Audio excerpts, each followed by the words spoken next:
Ese día había partido desde Barbados el vuelo 455 de Cubana de Aviación, pero el avión nunca llegó a Cuba. En él iban los miembros del equipo juvenil de esgrima de Cuba.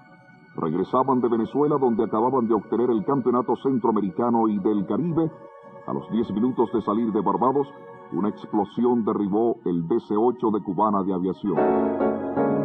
Atentado terrorista contra la aeronave de Cubana de Aviación que causó la muerte a 73 personas.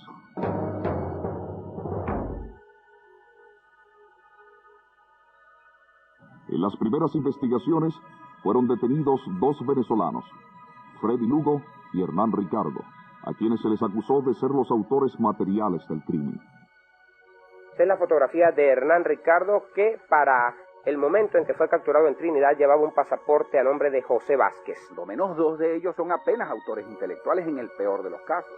Los otros 2 serían los autores materiales, los que colocaron efectivamente la bomba.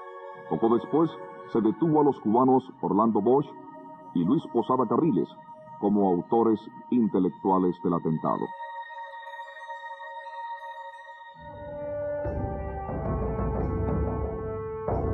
Seguirá la lucha y seguirán los atentados en toda forma y manera a nuestro alcance. Luis Posada Carriles es un experto en explosivos que estuvo en la invasión de Bahía de Cochinos. Formó parte de la CIA, fue jefe de la División 54 de Contrainteligencia de la DICIT y se le vinculó al caso del avión cubano. El atentado del 6 de octubre de 1976 se conoció como el caso del avión, y los pormenores del proceso judicial atraparon la atención noticiosa durante más de una década. En la raíz de aquel suceso se develaba la existencia de una red terrorista que venía operando en la clandestinidad desde los años 60, integrada por elementos de ultraderecha y financiada y controlada por la Agencia Central de Inteligencia de los Estados Unidos. Posada Carriles y Orlando Bosch eran piezas claves de aquella red terrorista, cuyas huellas perduran hasta hoy en la historia. Aquí en el expediente aparecen todos los planos que él dibujó ante la policía de Trinidad y concretamente la forma, según él, de la bomba. Esta serie de dibujos explicando cómo opera el CORU. Tiene un consejo asesor, actúa en Miami, actúa incluso en Francia y en otros países del Caribe y es orientado por la CIA.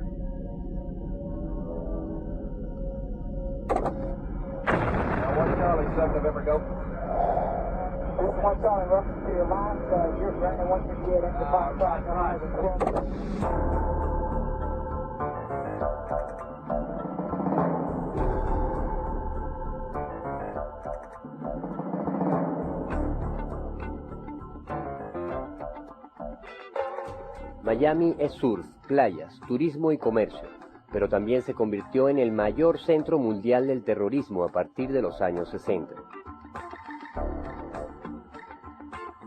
A raíz del triunfo de la Revolución Cubana, muchas personas llegaron a sus costas. Entre esos cubanos se encontraban funcionarios de la policía del gobierno dictatorial de Fulgencio Batista, huyendo de los juicios que se seguían en Cuba por los crímenes cometidos.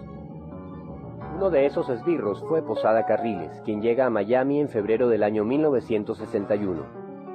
Su inmediata incorporación a las acciones de la Agencia Central de Inteligencia lo convertiría en una ficha clave para desarrollar operaciones terroristas por más de 40 años. Con diversas identidades, Posada Carriles recorrería América del Sur, escribiendo una desenfrenada historia de muerte y destrucción que aún permanece viva en la memoria de quienes lo conocieron, las víctimas de torturas y los familiares de presos asesinados a manos de ese terrorista. Testigos que hoy ofrecen su parte de la historia para reconstruir el mapa de los crímenes planificados por los gobiernos del norte y sus agencias de intervención.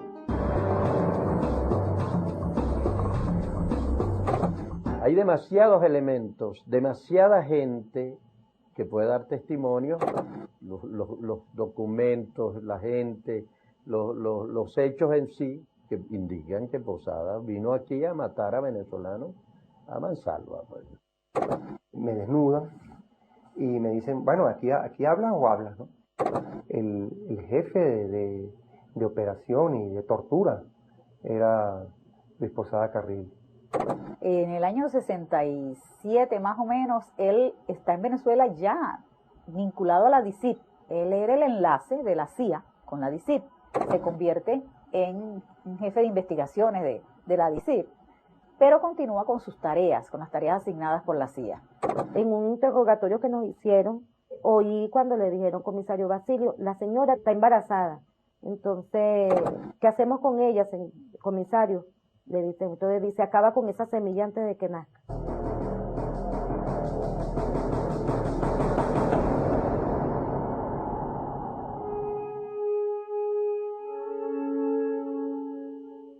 Para el gobierno de los Estados Unidos en plena Guerra Fría, Cuba era un peligroso ejemplo en la región, que además había nacionalizado empresas de capital norteamericano como la intocable United Fruit Company.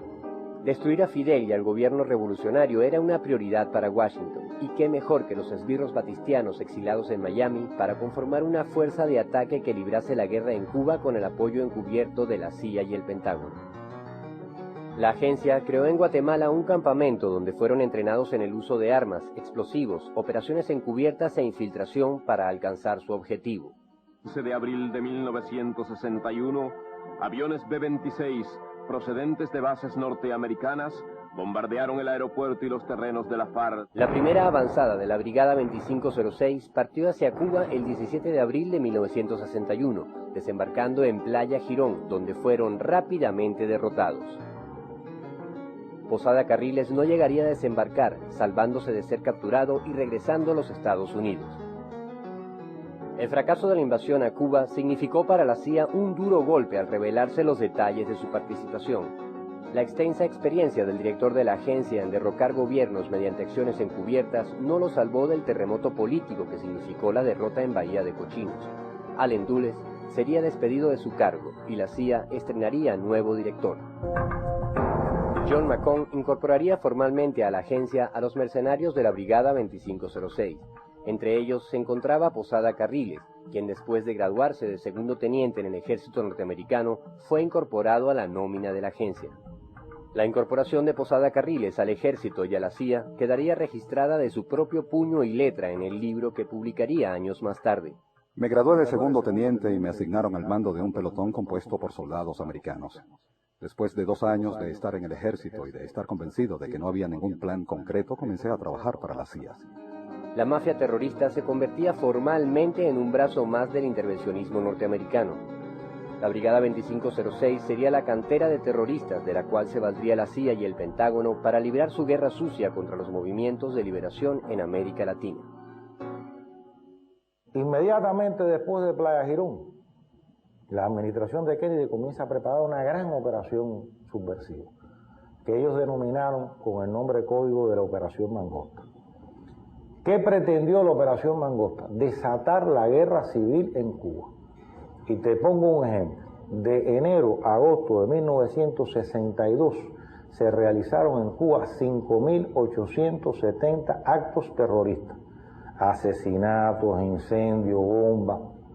Es decir, fue una gran acción, una gran guerra la que ellos trataron de desatar en Cuba, donde además estaba participando activamente la CIA, estaba participando el Departamento de Estado, estaba participando el Departamento de Comercio, es decir, los principales ministerios del gobierno norteamericano. Para llevar adelante la Operación Mangosta, la agencia creó bases operativas donde los mercenarios del exilio contarían con todas las facilidades para llevar adelante sus atentados.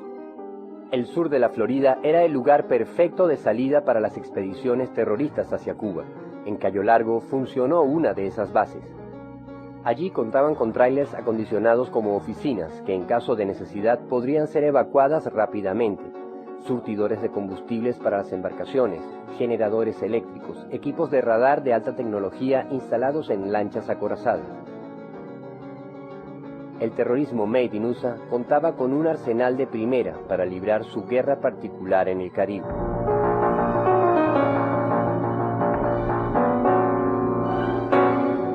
Y le pongo un ejemplo, el Departamento de Comercio creó un aparato que se llamó Detectives Globales, que tenían la misión de perseguir